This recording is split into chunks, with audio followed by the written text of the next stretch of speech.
Crollano i contagi in Veneto, la sanità regionale respira finalmente e crescono a ritmo vertiginoso i vaccini. Con queste premesse l'immunità di gregge è davvero a portata di mano, tanto che il governatore Luca Zaia pone anche un'ipotesi temporale molto vicina. Io sono convinto che noi su agosto ce la facciamo, dopodiché vorrei anche dire una roba.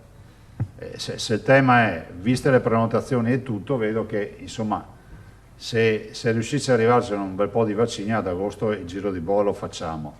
Il coronavirus, iniziato come un'emergenza sanitaria, è diventato rapidamente emergenza sociale ed economica. Molte aziende sono state colpite in Veneto dalla crisi derivante dalla pandemia, ma le prospettive per la ripartenza sono positive.